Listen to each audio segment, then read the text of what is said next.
famous in a sea of the dying and shameless. A sea of the aimless. I don't wanna be one of the nameless. I'ma wake up with the mindset that one day I'm gonna make it, and I don't think I'll be fine if I don't break my limitations. New day and bad news. I'll make a decision if I want some peace or if I want the glory. Yeah, don't want a life that is complacent or possibly boring. I just want a life that is worth every day exploring. My whole life I just wanted someone who would notice me. I'm Yele.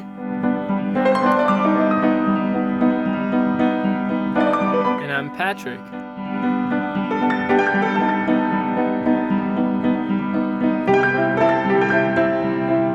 Together we are JP Adventures 19. Welcome back everyone. It's still Sunday and we keep working because it's not dark yet, and now the exciting things happen or start happening. We are gonna put the tray back on.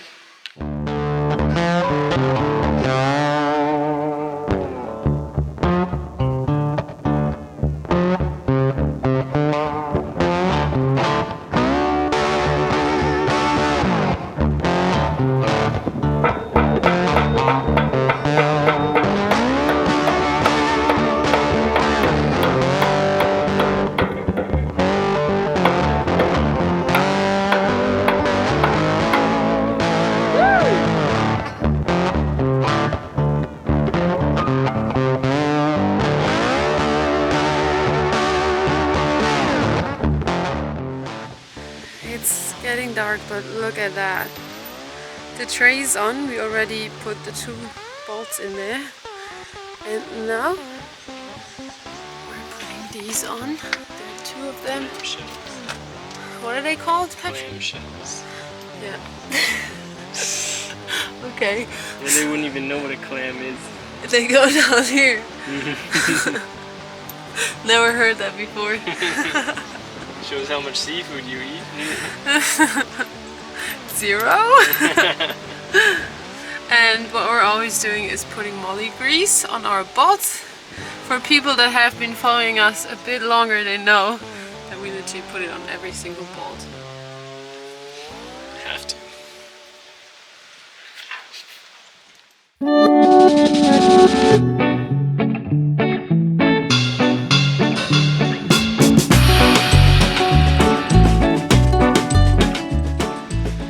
Just a little bit of information for you guys. These are M14 bolts, which is not very common.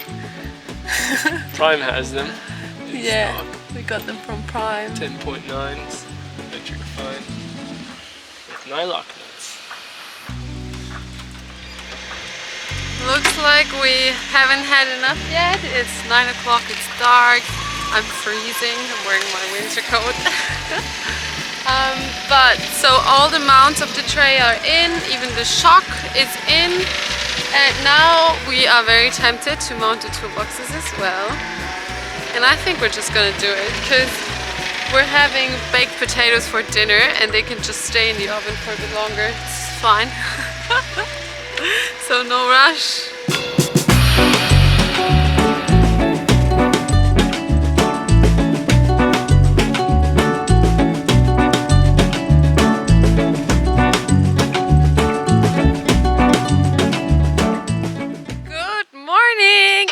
Monday, and as you can see we are working on the truck and we're not picking fruit or doing any farm work, which is great.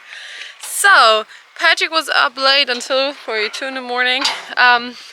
We were installing the rear toolboxes and the tray yesterday. Till about 12 o'clock. Yeah, both sides. So this is gonna be the slide out outdoor kitchen and the other side will be Patrick's workshop, but as you can see, looks like Patrick put his tools already into the slide out kitchen, Patrick. I need 2 workshops. You're not gonna get 2 workshops. And now I'm gonna try if the pinch weld still fits, because we discovered an issue with pinch welds. So when you put them on for the first time, they're super tight. the pinch part, and it's really hard to get them on. And then you cut it to the right length, you take it off, and once you put it back on, somehow it's a lot easier and goes in further, and then all the pinch welds that you cut to size are like this bit too short. So we discovered that our 2 hatches that we've done like a year ago are a bit short, which is not ideal, but we have some spare. So now I want to test the toolboxes and see if they fit or not.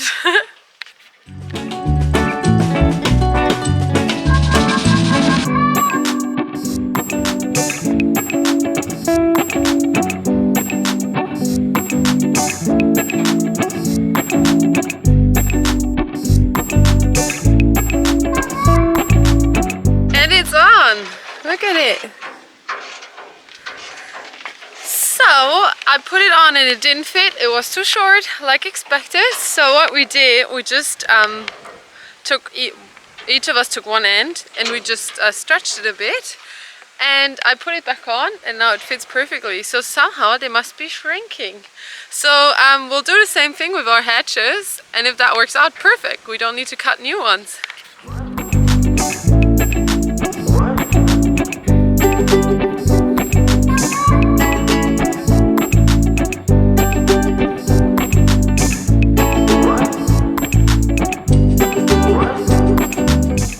All the pinch welds are on, and with our trick they actually all fit. So now we're putting a little pinch weld without a seal around the edges of the openings for the overhang, just so it's not as sharp anymore and you don't hurt yourself.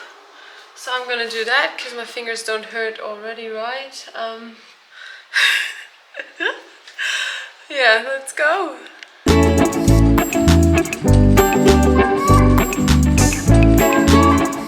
Next step, we are about to install the taillights, and they are very special because Patrick absolutely loves them. Come on, be honest. I liked them as well, but you loved them a bit more than I did, right? I really, at first I thought it was unnecessary, but then we ended up looking for 24-volt taillights because most of them are only 12 volts, and like even the normal like 3 square LED ones were coming up at like 170, 180 bucks. So these were 210, 20, 215, something like that.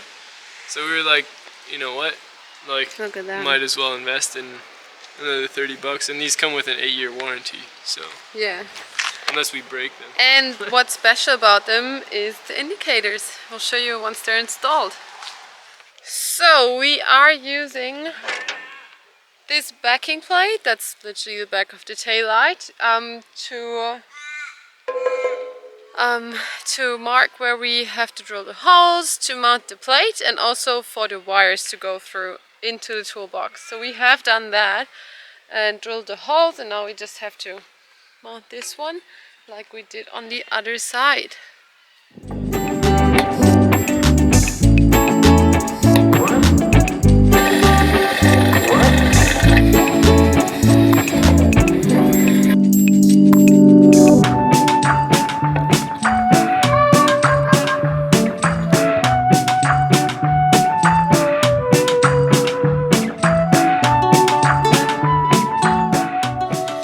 Our little fan right here. She keeps watching us. Again. Donkey. I love her so much. And baby cow's being funny back there as well.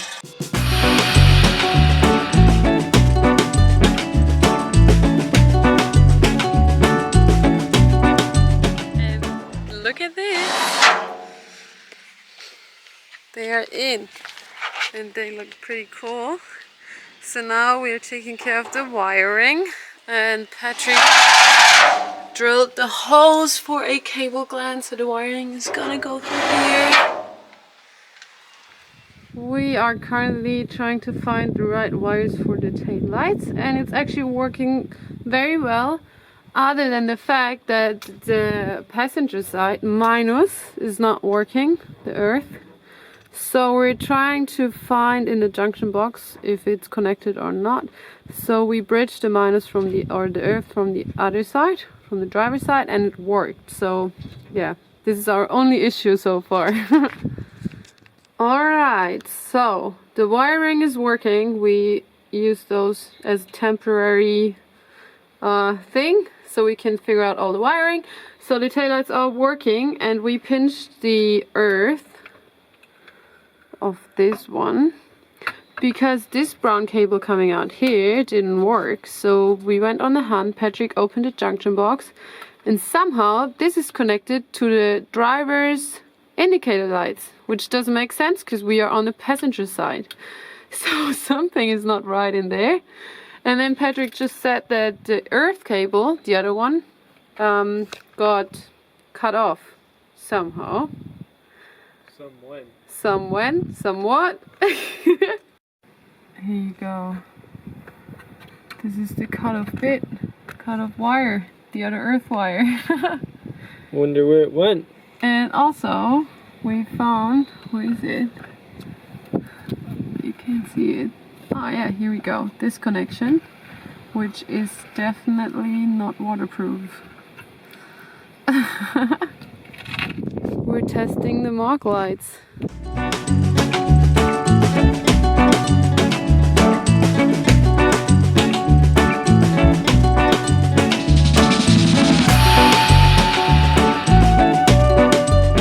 Today we keep working on the toolboxes. We are about to install the lids, hatches, doors.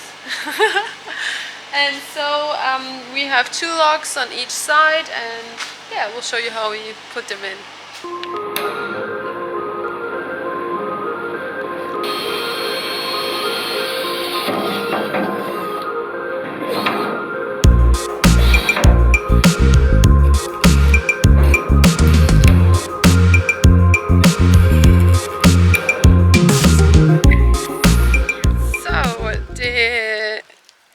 Are in, and now we are attaching the hinges. We have 3 little butt hinges, and yeah, we'll see if it fits. The other side was a bit of a struggle, and we need to adapt some smaller things, but yeah, hopefully this side will be easier.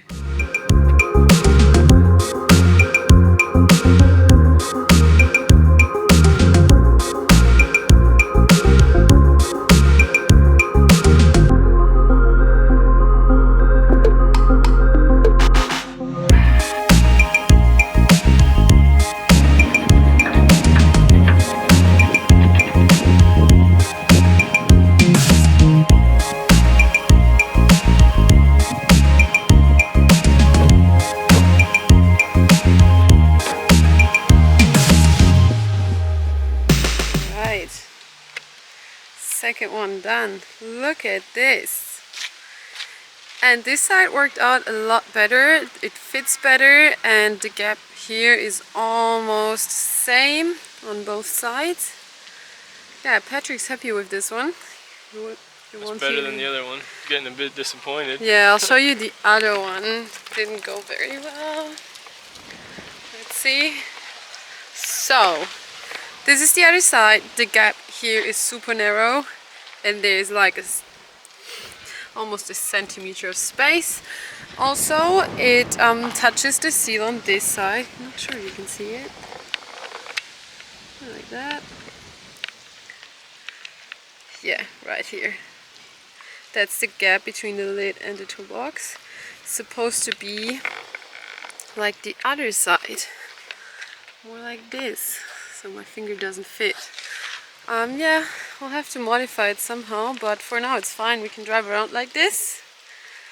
Our new taillights. Looks so good, Patrick. I love our Mog.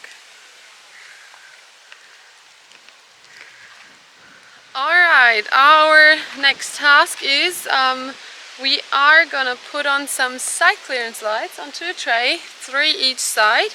And they came with super tiny little bolts and nuts, and so we would have to get the nut on this side. So we decided to use M4s, these ones. Up, here we go. The same ones we used for the hinges for the toolboxes, and we're just gonna drill a hole through the side of the tray and cut a thread in it, so we don't need a nut on the other side, because that could be a pain if they break and we have to replace them, and then the box is on here. So yeah, that's how we're gonna do it.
News.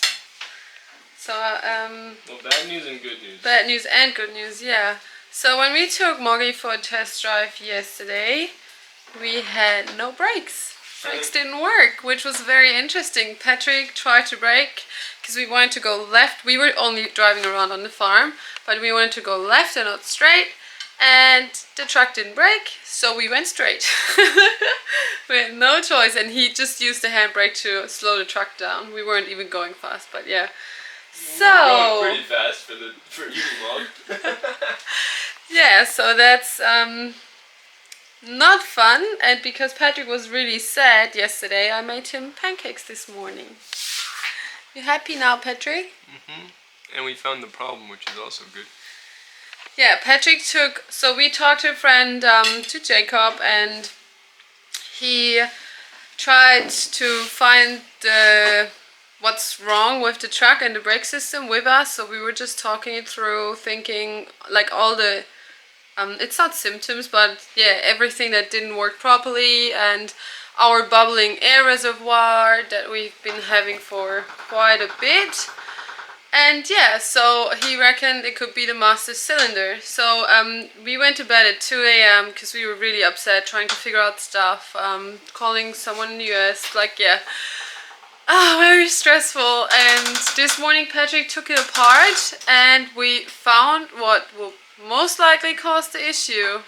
So we'll show you the taken apart master cylinder for anyone that wants or would like to see that, and the broken part.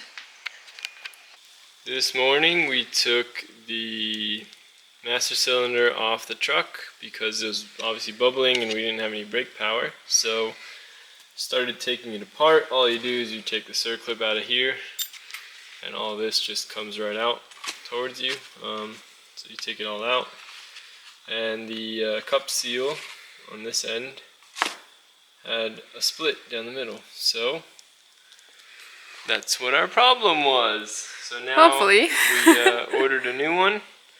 Hopefully it'll be here tomorrow or the day after, and then we can put it in and hopefully get the Mog running. So for now, because we have to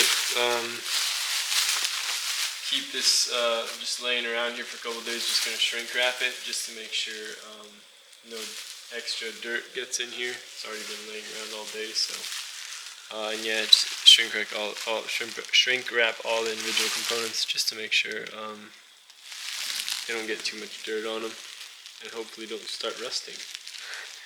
Yeah, because our master cylinder is in very good condition.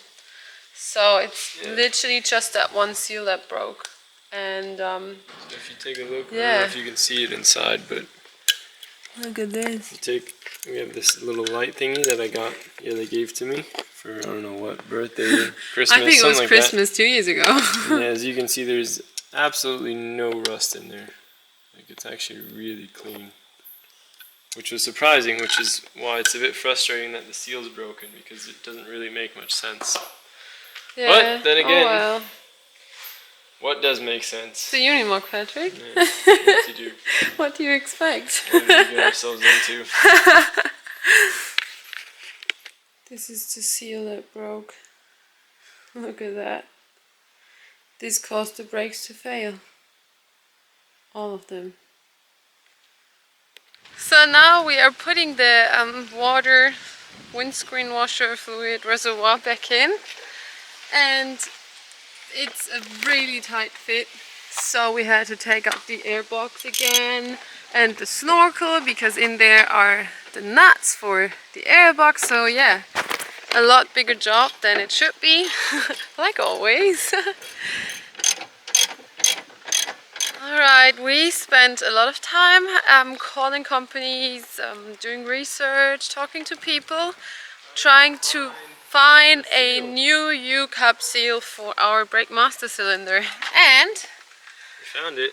yeah, so we get them sent down from Perth, and they should get here this week, by the end of this week, and then we can try if it's sealing again, if it's working, and yeah. Better work. Yeah, pretty exciting, because the part is only a few bucks, and a new master cylinder would be a few grand. So yeah, it depends on where you get it from. From Mercedes it would be a few grand. So yeah, we're pretty excited, pretty happy. Still a bit sad that we couldn't take the Mog into Bunbury and get it white this week, but we're just working on small stuff now. Like we have new windscreen wipers. Big thank you to Jason and Rose for that, because we got it from them pretty much for Christmas. So cool. So, since we have a new windscreen, we're gonna put them in now. It is simple, you just clip it out, unclip it, and you just clip in a new one. It's literally 2 seconds. So everything's pretty much ready on the truck. We have to wait until we get the seal, so we're shifting back to our camper box. Pretty exciting, because we're gonna get it out of the machinery shed now, and we'll put it on a bunch of pallets so we can actually work underneath and seal the box from the outside, paint it again, yeah, and see what it looks like from the bottom. And yeah, let's go. It's past midnight and we just cleaned up. We had dinner at like 11. And yeah, so we sealed the whole underside of the habitation box, and we painted it again to protect it from rust. So yeah, that's done now, and yeah, time to feed the dogs and the lammy and go to sleep. Have a shower. We need to have a shower. Good evening. We spent a day in Bunbury, went from shop to shop, and now we are actually doing the other two hatches. We are riveting on those locks. They only have one lock each, so that this is done. And we also added the last riv nut on one of the toolbox hatches that was still missing. Yeah, just some small bits and pieces, because if you look at it, sun's going down. Not too much time left.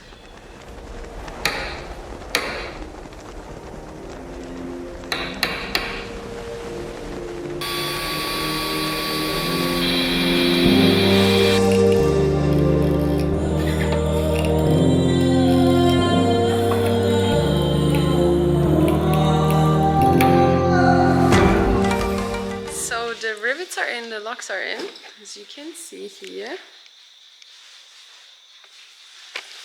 And now we're gonna attach them to the box. That's the more exciting part. We're just looking for the screws right now, and yeah, we do like always. We'll add some moly grease and just screw them in.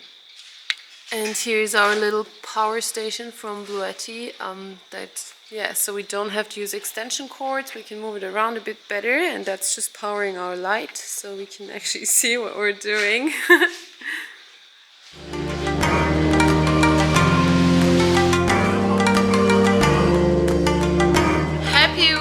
It's Friday night. We're back in the workshop because today we got our replacement seals for the brake master cylinder from Perth Brake Parts. Here it is. And now we'll show you how we put it all back together. So as many of you have found out already, what we found when we took apart our master cylinder was this split U-cup seal. And so what we did was we ordered a replacement. Perth Brake Parts actually had these in stock and sent it down to us in 2 days. So very, very good, very happy. We can start putting this in. So the reason that our master cylinder reservoir this one was bubbling is because it's a tandem cylinder, so it has 2 cylinders. They're not exactly the same, but pretty much you have 2 chambers, and this seal seals off pretty much this first chamber and the actuating part right here.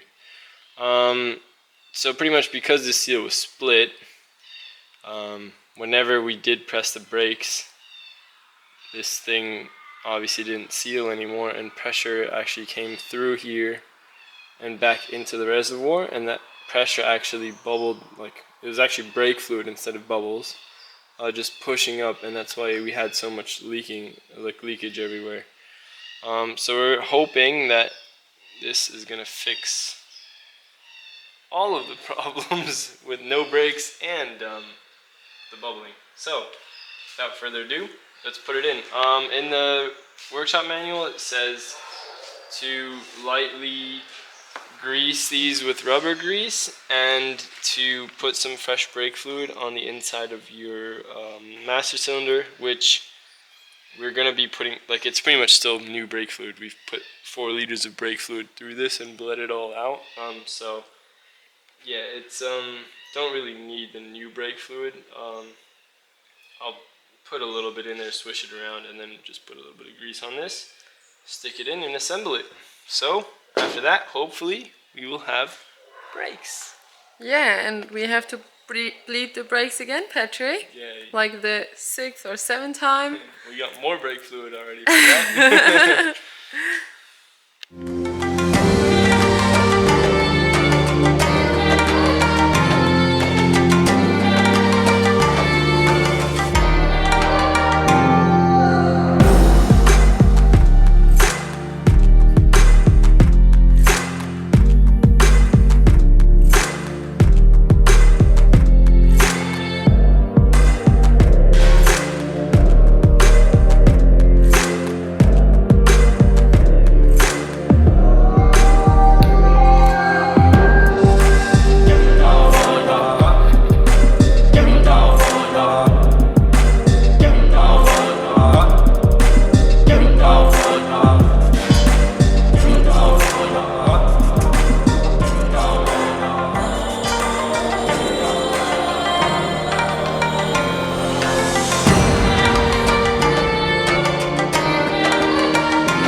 Now back on with the master cylinder.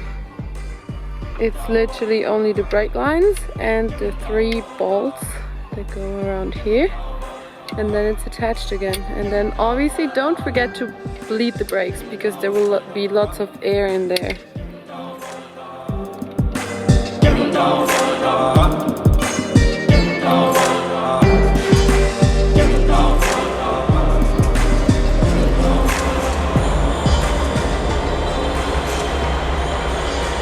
And it's on. Let's bleed the brakes. It's time to test it. We're a bit scared because we had a few bad moments with our brake system, so well, we'll see. We can't change it.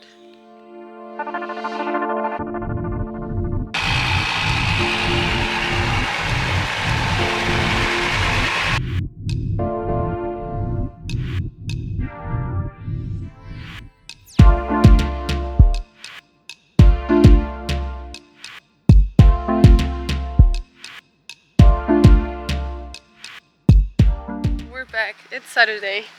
Yeah.